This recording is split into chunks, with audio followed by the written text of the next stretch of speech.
Okay, it's been about a week since we Turn left. left this area here. This is the Palm Bay compound, which was a development that basically never got developed. They put in all the roads, but they didn't do any of the buildings, and it was just left abandoned to grow kind of wild. Although parts of it look like they're still maintaining it, because you can see the grass has been cut. But for the most part, it's all overgrown. The streets are still here on GPS, but a lot of them are semi-passable or In impassable. 1¼ miles, turn left. Now, the reason you're hearing the GPS is when I come out here, I still get lost. It's confusing because none of the street signs are up, and of course you got this growth everywhere, so all the roads look the same. So basically I use the GPS to make sure I can get in and back out. We're heading back towards the camp where I got attacked by the Walking Dead my first night out. I don't know if you saw that video. I was trying to basically camp mostly in the wilds or out in the boonies like out here, and had found a spot that I thought would be a perfect camp spot, and was enjoying myself there with a campfire and everything. But that night, as I was getting ready to go to bed, one of the neighbors who in a previous video the police and the ranger had warned me about entered my camp and tried to enter my vehicle while I was inside. That was in a previous episode, probably, I think it was like, I don't know what vlog number it was, but it was one of the earlier ones. It was my first night out, and I had the camp all set up and everything, and ended up having to abandon it in the middle of the night.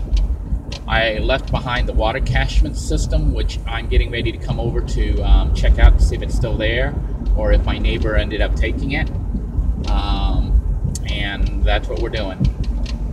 So you can see this area is like easy to get lost. There's just no real landmarks. But it does, like I said, it looks like they are cutting the grass in certain parts. I know people come out here and they fly RV or radio-controlled airplanes, model airplanes, and they bring their dirt bikes and off-road vehicles. People fish out here and they hunt out here. And apparently a couple people live out here. I don't think the police chase them off as long as they're not doing anything bad. They just sort of leave them alone. I see a vehicle here up ahead. In 700 feet, turn left. Looks like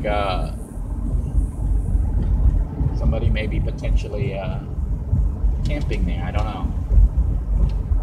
Turn left. We're going to try to go onto this road right here. If you're interested in finding this spot here and checking it out, I am on Woodstock. In 1/4 mile, turn left. And we're going to be going towards Sonora Court. The address of where I was, the camp is actually Sonora, S-O-N-O-R-A Court, Southwest. That is the address of Freedom Camp 1, which got overrun by the Walking Dead. So we're approaching it right now, and we'll see what it looks like, and I guess you'll find out as I find out. You can see the we just passed a little dirt road here. That's where the all-terrain vehicles were being driven through, and it actually runs right behind the camp. There's some other side roads here, which I may explore later. Okay, this is our camp right here, Sonora Court, Southwest. Arriving at destination. Alright, I'm going to go check out what has happened since we left it a week ago.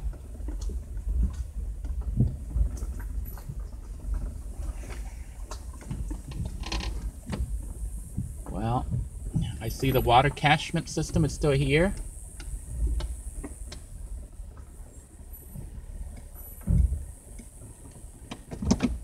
On a minute here. Okay, this is exactly as we left it. You can see I dropped one of my plastic containers. I didn't even have time to really build the system, but cut some leaves. It hasn't rained since, but it looks like our neighbor here did not pick this up. Although this looks bent. I don't know if this is bent from the sun or somebody opening it up to check it out. I'll probably be taking it and exploring today to find a new spot to try to set up. But our camp, we left at one of our stakes. Looks like my tent stake was left here.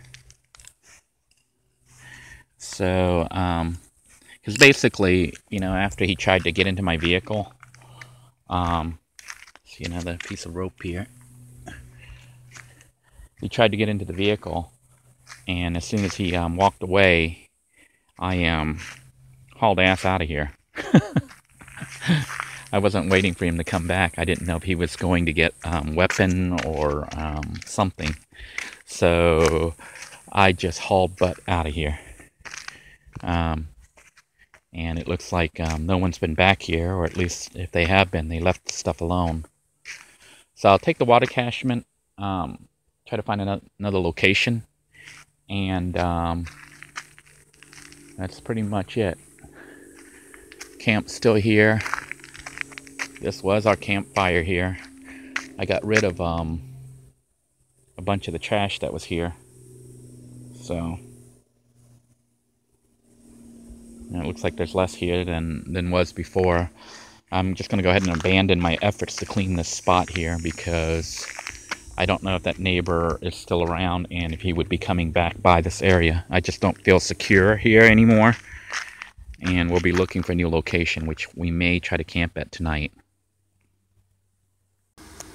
As you can see, I'm still at the overrun zombie camp, I guess now. Instead of Freedom 1, I'm going to call it zombie camp here. We are cooking breakfast right now. I'm cooking up some rice using the inverter, the underhood inverter. Right here. I'm glad I installed this backup system because my other power systems have failed or are failing. So we're going to talk about that here in a minute. But for now, just know that I'm going to go ahead and take the water catchment system here that had been abandoned and left behind and my bleach and try to find a new spot where I'm going to try to set up a new camp.